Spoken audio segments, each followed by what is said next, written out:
I have this theory, and it's not predicated upon anything other than anecdotal information. For the record, I'm a feminist. You smile. Does that suggest suspicion? No. So Just kind of cute, you know. well, all my friends are women. They always have been. And I trust them more than men. In my heart, there's a different resounding sensibility. Mm-hmm.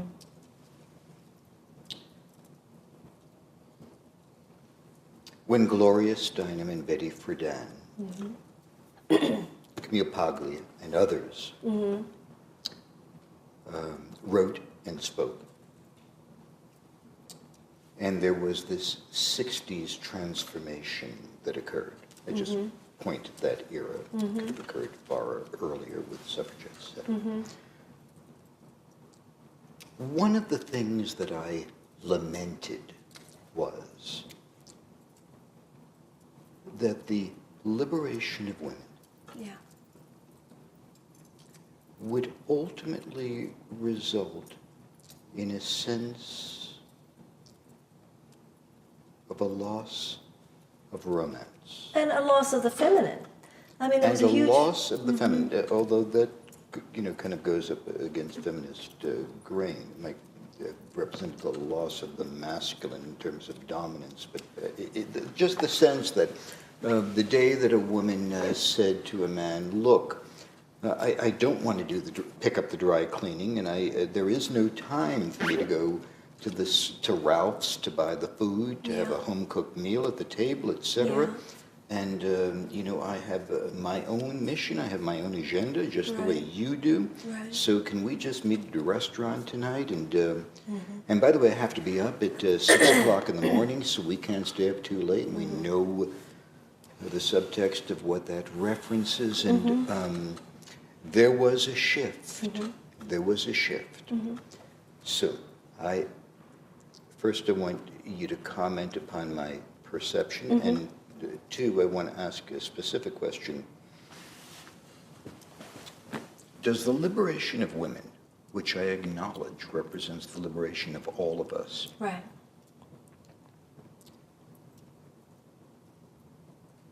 does it inherently call for some degree of an absence of romance? We made a huge mistake. That's often true with a cultural impulse, that you take 2 steps forward and 1 step back. We defeminized ourselves in the name of feminism. We did, and I don't care whose grain it goes against. Gloria didn't, by the way.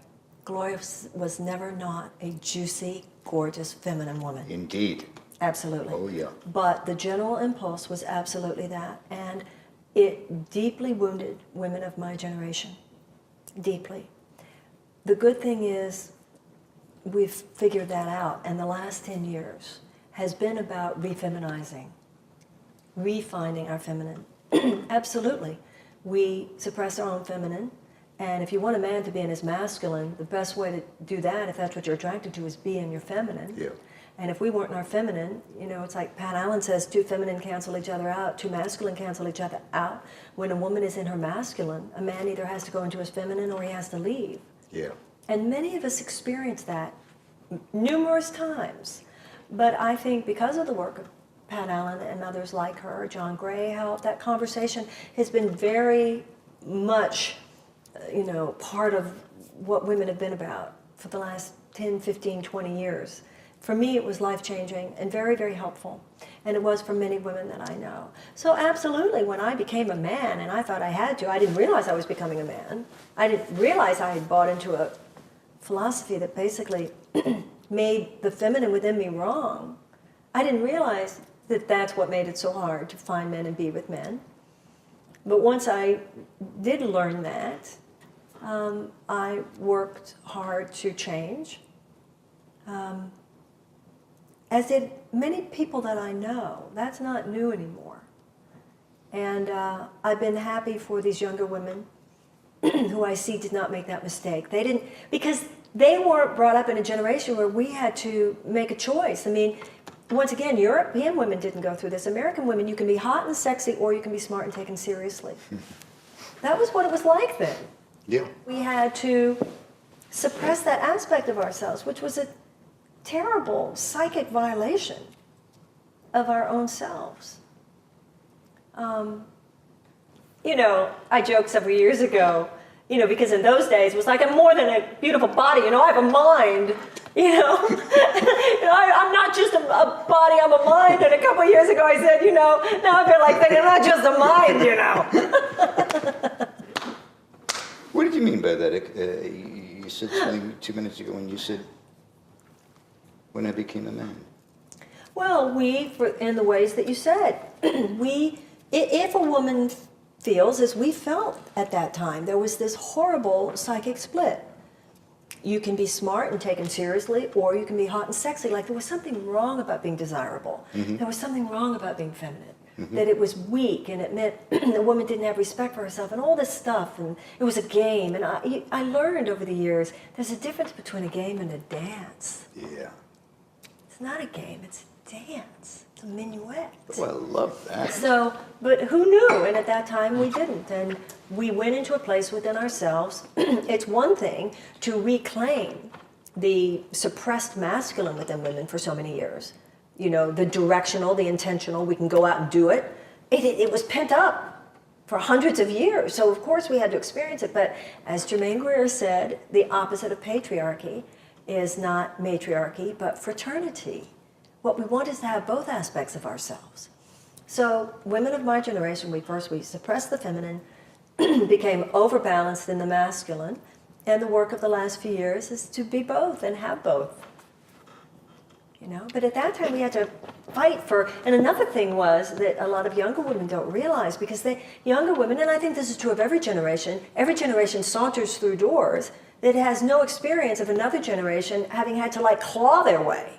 So women of my generation, and you remember this, we had to like claw our way into certain jobs and professional opportunities and all kinds of things. And I think we thought, well, once I get in the room, I'll take the claw off. Yeah. But it had become, it's like cement, it wasn't so easy to do, because these had become entrenched behavioral patterns. You know, these are all part of the woundings and the transformation of my generation of women. But, you know, we're not dead yet. You know, it's still going on. A lot of my girlfriends, female friends, have said to me, unless I have a child before the end of my time, I will never feel complete as a woman. What do you say to them? Well, if that's their truth, that's their truth. It was my truth, but I don't think it's every woman's truth. I don't think every woman, obviously not everyone feels that that's part of her destiny this lifetime. Some women do. I remember telling my mother how important it was to me to have a child. And my mother said something very interesting to me, because my sister died of breast cancer.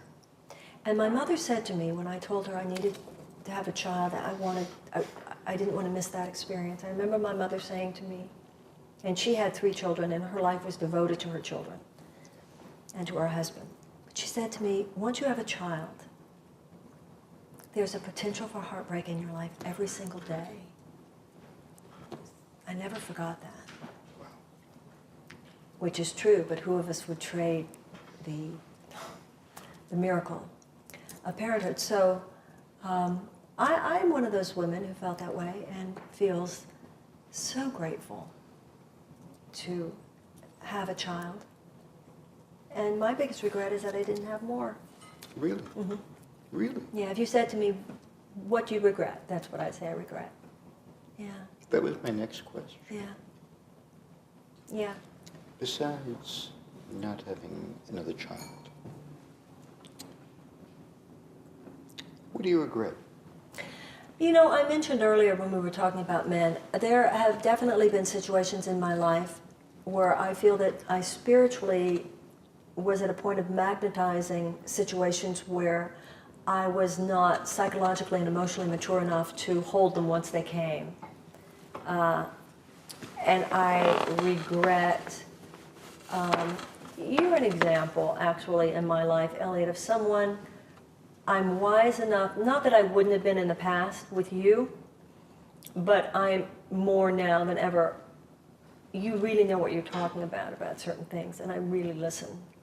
And there have been situations in my life where I didn't know to really listen to people who knew what they were talking about in certain areas. That in every situation where I needed the advice of someone who knew more than I, what's been painful to look at is the universe provided them, but they weren't the person that I listened to. They're usually not the people with the biggest bells and whistles. There's a quiet strength to people who really know what they're talking about. Do you know what I'm saying? And in my past, there were times that I was easily drawn to what now I know much better. So first of all, I have a realization that none of us know everything, and I find it very exciting in a way. I know there are certain things I know about, and the world has given me enough confirmation of that I don't have any some like I need to be honored. Like I get that I'm given the privilege and the satisfaction of some acknowledgement, and so I don't have a problem admitting all these areas where I don't know. And I find it exciting to be around people who do know. So I have that down now, in a way, or I like to think I have it down. It's certainly better than in earlier years when I didn't know what I didn't know. And there were situations where there were people I should have listened to, and other people I should have perhaps not given as much credence. And it had effects on my life on a material plane that then affected my life with my daughter. So yeah, I have those levels of regret, but those are not significant. The only significant is, wish I had more kids, but I hope my daughter will give me grandchildren at the right time, and I will be the Auntie Mame character that I desire to be. For the record, I'm still available. Oh, okay, thank you. Just want you to know that. Thank you. I'm Thank here, I'm you. single, I'm alone. Thank you, thank you. I find you enormously intoxicating. Thank you, thank you, thank you. It has to be on tape. Thank you. So you had to set up all this to get that. You found another way to No, this was not. get to that? This was not, Yeah. set up for a proposal, but,